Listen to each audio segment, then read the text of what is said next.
Hey guys, in this video, I'm going to be showing you guys how to winterize your inboard motors. Now this is going to be the only way you guys are going to want to be doing this in the future, as this is the proper way to winterize boats. Stay tuned because I'm going to have a bunch of different variations of these inboards. I'm doing this on an OMC Cobra 5.7. And the first thing we're going to want to do is located down here, there's a fuel water separator. We're going to end up replacing that with a fresh filter, as well as we'll remove off all these hoses located on the thermostat housing. Now, for most inboard motors, there's going to be 4 drains, usually 2 on the block and then 2 on the manifold. There is some variations. I'll show you guys in the future of those where they'll have multiple drains. But what we're going to be doing on this motor as well is changing out the oil as part of the winterization for this guy. But do keep in mind, you don't have to do this as part of the winterization, but it is a good habit to keep just to do it every time you are going to winterize your motor. So the first thing we're going to do is remove the fuel water separator and pull off this one because it looks really old and pretty nasty. And what we're going to do is install this new one that's got our special winterization juice. And we're going to thread this one right in. And what we're going to do is fire up the engine, get it up to operating temperature, about 20 minutes, get that fuel treatment all the way through the whole fuel system.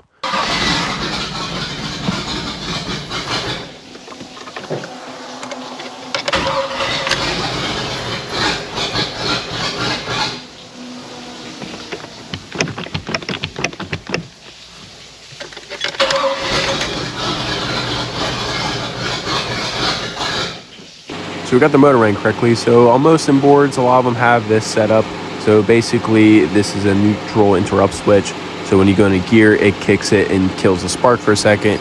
Basically, if it's in the wrong thing, it'll keep killing the spark and not allow the engine to run properly. But when you're going in gear, you want to kill that engine for a split second so the gears can catch up to the actual drive shaft of the engine.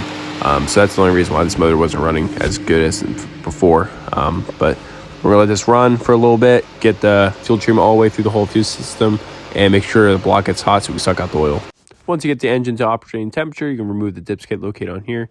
Now, this is pretty cool. The other technician was doing the lower unit. I'm not going to show you guys this, but basically this is what his gear lube looked like. It's not looking too good, so just check your guys' gear lube as well.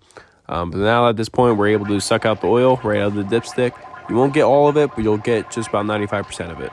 Once we sucked out all the oil, what now we can do is remove the oil filter. Now you can see this oil filter looks like hasn't been taken off in many years. I can probably guess why, because in this boat it's very hard to reach it, so I'm sure people have just been skipping it for many, many years. You can see here it's all rusted and it's pretty tight. You are going to make a little bit of mess, so just be ready and maybe throw a little catch pan down below or some rags if you guys can. If not, you can use some water to flush out the bilge once you guys are done. Once you remove it, you install the new oil filter right on there. And like I said, I'm doing this blind. Basically, a lot of the times you guys are going to be doing this blind. You're not going to always be able to see because a lot of boats are like this. So for instance, in this boat, I couldn't see anything. I'm pretty much reaching as far as I can with my hand, and I'm just going to be threading in. Since this is the case, I can only reach it, I'm going to tighten it down with the oil wrench just because I can't get a good enough grip to tighten it. Now we're going to remove the 2 drain plugs located on the side of the engine. So the first one we'll remove is the one on the block, which is this brass fitting right here. You want to use a 9/16 wrench or ratchet or whatever you want to use to break this loose. And once you break it loose, you'll feel the water. Now be careful, guys, because this water will be hot. So just be careful so you don't get burned. But as you can see here, it's only dripping a little bit. Now most engines this will happen to. What you're going to need to do is go in with the pick and break it up. A lot of times you'll get like sand and internal rust and anything blocking up that thing's from the water that's sucking it up. So you want to get in there and use a pick and really break it up, because then you'll see here all the water will start rushing out how it's supposed to. If you don't do this, you have a chance that water will stay in your block, and you have a chance that the motor could freeze and crack, and you will not know anything has happened to your engine until you get it out on the water next year, because it'll sound fine on the muss. But once you get on a load, the motor will not run right. The next drain plug is this blue one that's located on top of this manifold. What I'm going to do is screw these right out. And again, it's going to be hot water, especially in the manifold ones. So just be ready to get your hand out of the way, or at least wear gloves so you don't burn your hands.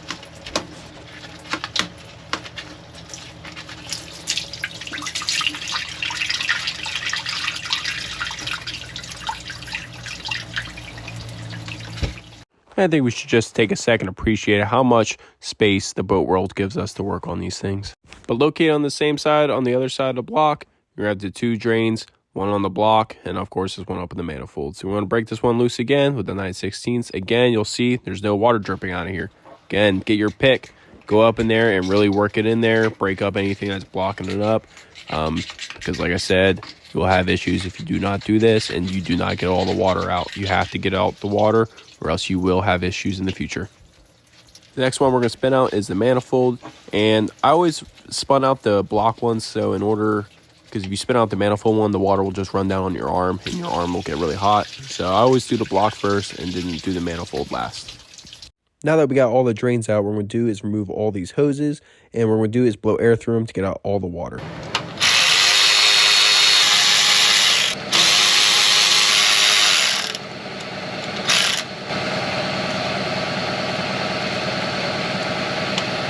What we're going to use then is our hose tool, and we're going to break the seals of all these hoses to make it easier to pull off, because as you can see, there's a lot of rust on these, and it makes it really hard to pull them off if you do not have one of these tools to break the seal of the hoses.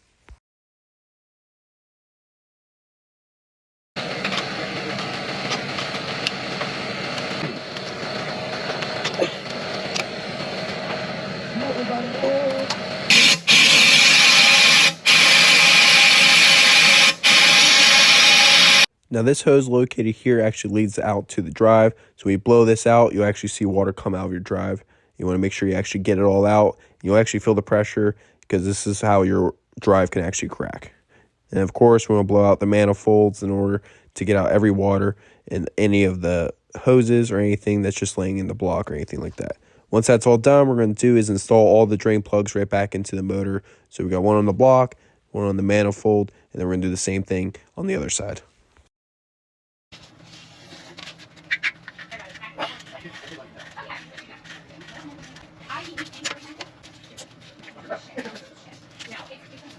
Okay, so now that we got all the drains in, basically what I have here is a remote that goes to an electric pump that's connected to antifreeze. That I have to connect to this hose with this valve, and basically I can shut it off whenever I need to. What I'm going to do is pump antifreeze through all these hoses, and then the ones you want to keep in mind especially are this one here and the two ones to the manifold, because that's going to go on the outside of the drive, on the outside of the boat, so you will see the antifreeze pumping out of the drive and exhaust. Now for the block, what you'll see here is it will pump out right out of the thermostat housing. It'll take a couple gallons till it gets there, and then that once it's pumped through, you're good. Now this is going to be for the manifold, and again, you just want to pump them. Now you do want to keep the throttle. You don't want to just dump it really quickly down the hoses, because it could backfill. And once you get them through the exhaust, you'll see here that starts dumping pink out of the exhaust ports, and then that's how you know it's been properly winterized. And then the other one is to the drive. You can actually see here it's still pushing water. So if you didn't do this and it froze, the water would crack your drive. And eventually you'll see that you get fresh pink. So either have somebody stand out there, or you hop out of the boat and check it for yourself.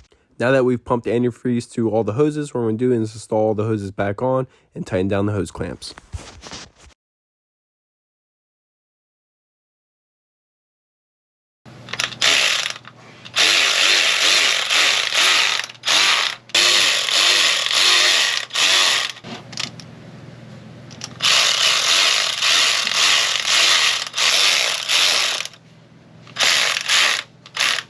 Now the very last thing I'm going to do is top off the oil with some fresh oil. The only reason I do this is because the dipstick will hold the oil for a long time, and it's kind of hard to read it. So I let the dipstick run down until it is completely drained down. That way I can get an accurate reading on the dipstick. And once we topped off all the oil, we can put the cap on, and that'll be the end of the winterization. If you guys enjoyed the video, please drop a like button down below and subscribe. I'm going to have a lot more videos in the future of all the different variations and motors to winterize in the future, like 4 cylinders, V6, and V8s. With that being said, I'll see you guys in the next video.